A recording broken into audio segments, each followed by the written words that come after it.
اللہ تعالیٰ نے ان آیتوں میں کیا فرمایا کہ انسان بہت جلد باز ہے، بے صبرا ہے، غموں میں ڈپریشن میں چلا جاتا ہے، خوشیوں میں اترانے لگتا ہے، اپنی اوقات سے باہر اوقات بھول جاتا ہے۔ ہاں فرمایا چند علامتیں اپنے اندر پیدا کر لو، چند چیز تو یہ کیفیت سے نکل۔ جب خوشیاں ملیں گی تو شکر ادا کرو، اپنی اوقات سے باہر نہیں نکلو، اور جب غم ہوں گے تو صبر کی توفیق ملے گی۔ تو وہ ان علامتوں کی بیس کیا ہے، بنیاد کیا ہے؟ اپنا تعلق اللہ سے مضبوط، اور اس مضبوط کرنے کا سب سے بہترین ذریعہ کیا ہے؟ المصلی الذین هم علی صلاتہم دائمون، نماز کو پابندی سے پڑھو۔ ہم میں سے سب لوگ نماز پڑھتے ہیں، کوئی جمعے میں پڑھ لیتا ہے، کوئی عید کی نماز پڑھتا ہے، کوئی آنکھ کھل گئی تو پڑھ لیتا ہے، نہیں کھلی تو نہیں پڑھتا۔ ہمارے محلے میں ایک صاحب تھے، ہم 20 25 30 سال جہاں رہے ہیں، وہ ہمیشہ فجر کی دوسری رکعت میں پہنچا۔ ہم ان سے کہتے تھے یار پہلی رکعت میں کیوں نہیں؟ کہتے ہیں یار آنکھ دے۔ اب نماز کا ٹائم اگر 4:15 بجے تھا تو وہ پہنچ رہے تھے دوسری رکعت، پھر نماز کا ٹائم آگے بڑھا 5:20 تو بھی وہ کب پہنچ رہے ہیں؟ دوسری رکعت۔ نماز 6 بجے ہوئی ہے تو بھی کب پہنچ رہے ہیں؟ یہ ہے، آپ کو ہر مسجد میں ایسے لوگ نظر آئے، پہلی صف والے، آخری صف والے۔ تو پہلی صف والے چاہے نماز جتنا بھی پیچھے چلی جائے وہ پہلی میں ہی بیٹھے ہوئے ملیں گے۔ دوسری والے ہمیشہ نماز جتنا آگے جائے پیچھے جائے اس سے کوئی فرق نہیں پڑتا، وہ ہمیشہ کہاں ہوں گے؟ دوسری میں ہی ہوں گے۔ ایک رکعت نکلنے والے کی ہمیشہ ایک رکعت نکلی ہوئی ہوگی فجر، اور کچھ گھروں میں اخپل طریقے سے پڑھ رہے ہو۔ تو اللہ تعالیٰ نے فرمایا کہ نہ الا المصلین، پابندی سے، دائمون، نماز کیسے ہوگی بھائی؟ کنٹینیوسلی، پابندی سے نماز۔ نبی صلی اللہ علیہ وسلم نے فرمایا سب سے بہترین صف صف اول ہے، اور سب سے بدترین صف آخری صف ہے، جس میں کھڑے ہونے کو ہم بہت ثواب سمجھتے ہیں، کیونکہ ہمیں پتہ ہے پچھلی صف میں کھڑے ہوئے امام سلام پھیرے گا فوراً پتلی گلی سے نکل جائیں، صف اول کا سب سے زیادہ ثواب۔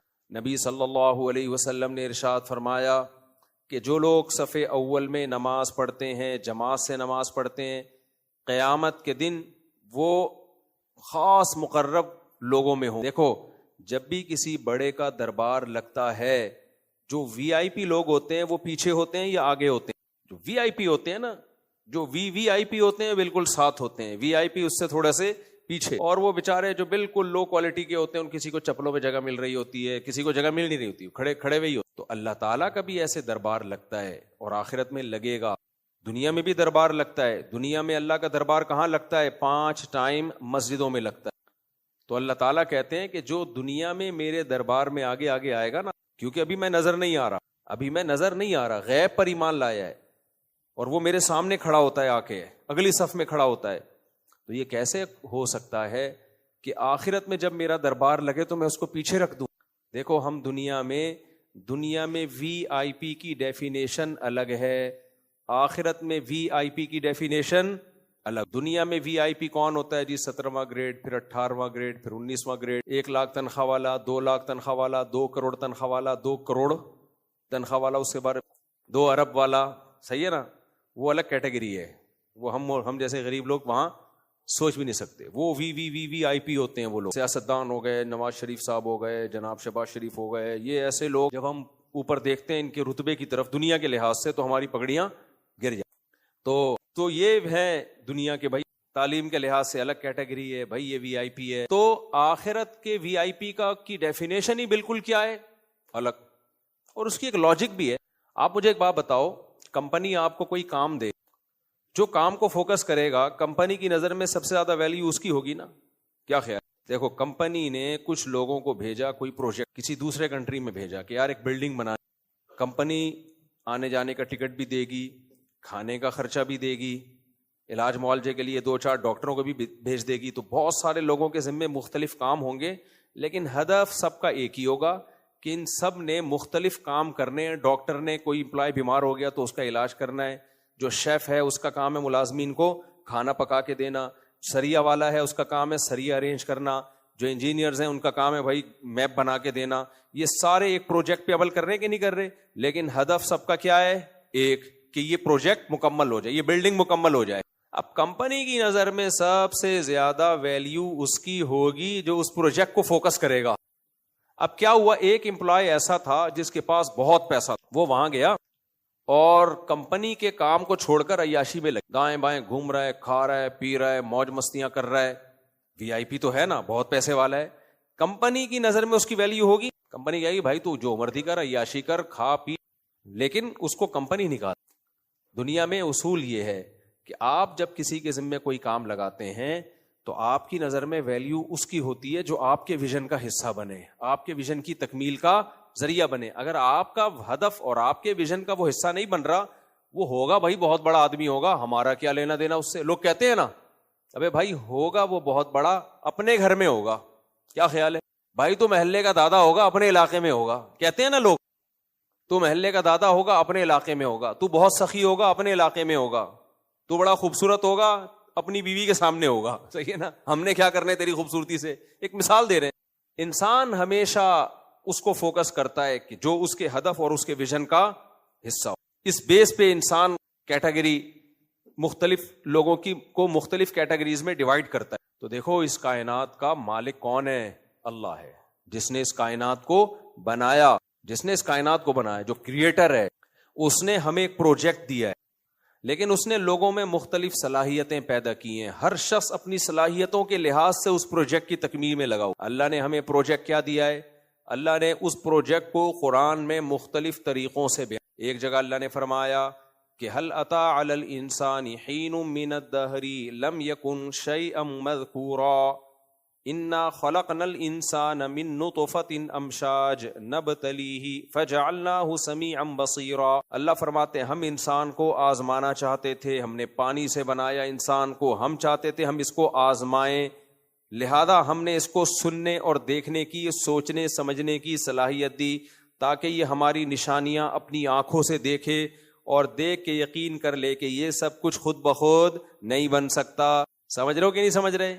یہ آٹومیٹیکلی اتفاق سے یہ اتنی حسین دنیا خود بخود وجود میں نہیں آ سکتی. جب وہ غور کرے گا اپنی باڈی میں, بھائی لنگس بھی بن گئے میری باڈی میں کڈنی بھی خود بخود بندر سے کیسے بن گئے, اور بندر کے کہاں سے بن گئے پھر؟ ہم اگر بندر سے بنے ہیں تو بندر کس سے بنا ہے میرے بھائی؟ کوئی مجھے یاد آتا ہے ایک فاحشہ خاتون یہاں بیچاری رہتی تھی, اللہ اس کی مغفرت, زندہ ہے تو اللہ اس کو ہدایت دے. تو وہ دروازے پہ کھڑی رہتی تھی, ایک بندے کو لے کے کہنے لگی مجھے لے کے بھاگ جاؤ. تو بندہ میرے پاس آیا کہ یہ خاتون لڑکی مجھے دعوت دے رہی, مجھے لے کے بھاگ جاؤ. میں نے کہا آپ نے کیا جواب دیا؟ کہتے میں نے کہا میں تجھے لے کے بھاگوں گا, مجھے کون لے کے بھاگے گا؟ مطلب میں تو اس بیچاری کو کوئی ٹھکانہ نہیں دے رہا تھا اصل میں نا, کوئی بیچاری پہ الزامات لگے ہوئے. تو وہ کہنے لگا تم مجھے ٹھکانہ دے دو. تو کہہ رہا تھا بھائی میں بھی تو بے گھر ہو جاؤں گا نا, میرا ابا مجھے رکھے گا گھر میں؟ تو کہتے ہیں جب اس نے مجھے کہا مجھے لے کے بھاگ جاؤ, تو میں نے کہا مجھے لے کے پھر کون بھاگے گا بھائی, اگر میں تجھے لے کے بھاگوں گا تو بھائی اگر یہ کڈنی ہمارے بندر کے کڈنی سے ایوالو ہو کے یہاں آئے ہیں تو سوال پیدا ہوتا ہے بندر کا کڈنی کہاں سے آیا؟ پھر بندر کا کڈنی کو پچھلی مخلوق سے جوڑنا پڑے گا, اس کا کہاں سے آیا؟ ہوتے ہوتے ایک وقت آئے گا آپ آئیں گے بھئی ایک سیل تھا, ایک سیل بن کیسے گیا؟ وہ بھی اتنا پیچیدہ سیل, کروڑ دفعہ بھی اتفاق ہونا تو ایسا سیل وجود میں نہیں آ سکتا, اربوں خربوں سالوں میں بھی نہیں. پھر اس میں ایسے سافٹ ویئر آٹومیٹیکلی انسٹال ہو گئے, ایوالو ہوتے ہوتے اس میں کڈنی اگنا شروع ہو گئے, واہ واہ, گردے اگنا شروع ہو گئے. بھائی پھینکنی تھی تو اتنی پھینکو جتنی برداشت. وہی ہو گیا, دو آدمی پھینک رہے تھے لمبی لمبی. ایک نے کہا میرے دادا ان کے پاس ایک استبل تھا, گھوڑوں کا نہیں ہوتا استبل, اس میں ایک گھوڑا 500 سال تک دوڑ سکتا تھا, استبل ختم نہیں ہوتا, اتنا لمبا استبل. پھینک رہا ہے تو پھر ہم بھی پھینک. کہتے ہیں میرے دادا کے پاس ایک نیزہ تھا, یہیں سے چاند سورج کی سیٹنگ کر لیا کرتے تھے, ستارہ ادھر سے ادھر, ادھر سے ادھر. اس نے کہا بھائی تو لمبی لمبی پھینک رہا ہے, اتنا لمبا نیزہ وہ رکھتے کہاں تھے؟ اس نے کہا تیرے دادا کے استبل میں رکھتے تھے. تو پھینک دی لمبی ایتھیس لوگوں نے, آٹومیٹیکلی خود بخود یہ سب کچھ ہوا ہے. بھائی خود بخود کڈنی کیسے اگنا شروع ہو گئے, 2 کڈنی کیوں اگے اور اپنی جگہ جا کے فٹ کیوں ہو گئے, آنکھیں کیسے بن گئی, ناک کیسے بن گئی. ہر عضو میں ایسے سینسر لگے ہوئے ہیں جو اسی کے لیے سوٹیبل ہیں.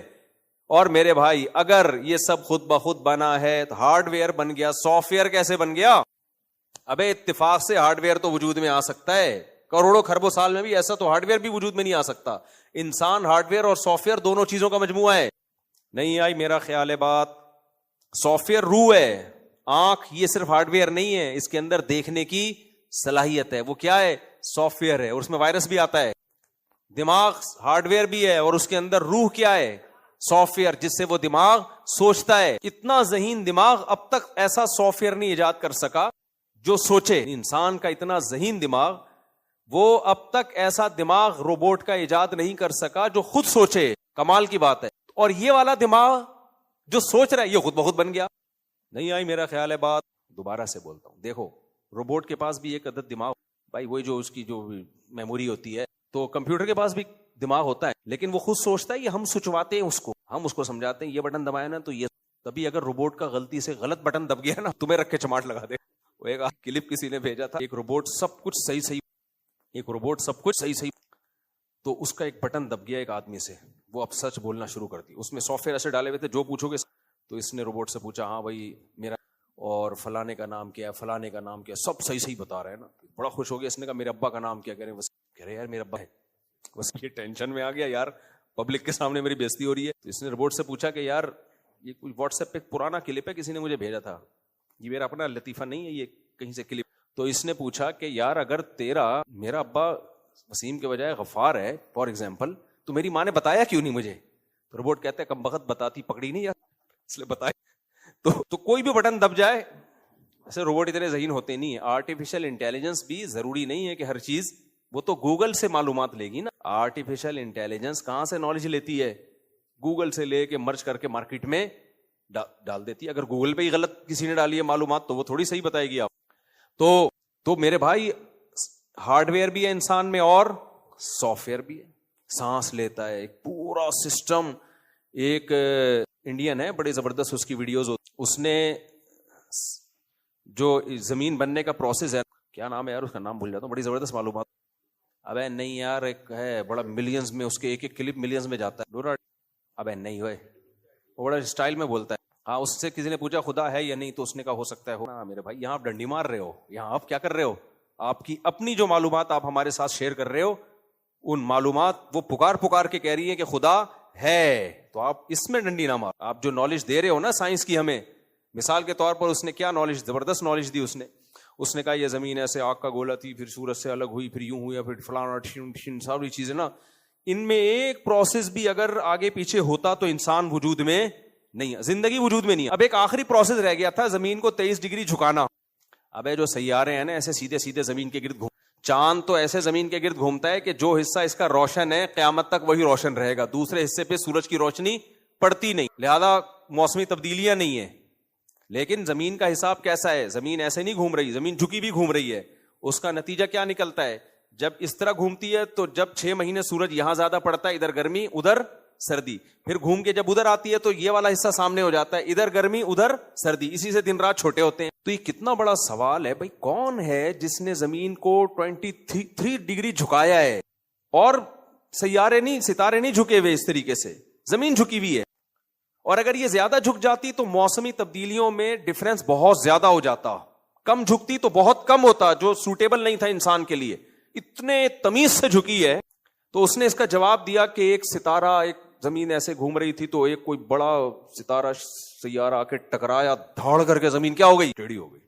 اس وقت سے ٹیڑھی ہی، جیسے وہ بزرگ اڑ رہے تھے، بزرگ تھے، ابھی لطیفے زیادہ. ایک بزرگ تھے، وہ بیوی کے فارورڈ کر کے چلا رہا ہوں، تو ایک دن انہوں نے کرامت دکھائی اڑتے ہوئے گئے. بزرگ تو وہ ہوتے ہیں جو بھی اڑتے ہوئے جا رہے تھے. اس نے کہا وہ میں ہی تو تھا. اس نے کہا تو عورت نہیں مانتی اپنے شوہر کو، صحیح ہے. تو ان بزرگوں جو ٹیڑھے اڑ رہے تھے ان کو تو کسی نے سے نہیں ٹکرائے ہوں گے، لیکن زمین جو اتنی ٹیڑھی ہو گئی تو اس پہ ماہرین کہتے ہیں کہ کوئی بہت بڑا ٹکرایا تھا، دھاڑ کر کے کیا ہو گئی، اور اس سے پھر موسم بدل گئے اور یہ ہو گیا، اور پھر زندگی کے آثار پیدا ہونا شروع ہو گئے. بھائی صاحب خود بخود خدا کی قسم کچھ بھی اتنا ایسا اتفاق کہ ایسے ٹیڑھی ہو جائے اور ایسے پانی پیدا ہو جائے اور بارشیں ہونا شروع ہوں اور نباتات پیدا ہونا شروع ہوں، اور اس زمین کے علاوہ کہیں بھی یہ نہیں ہے. یہ حسن اتفاق نہیں ہے.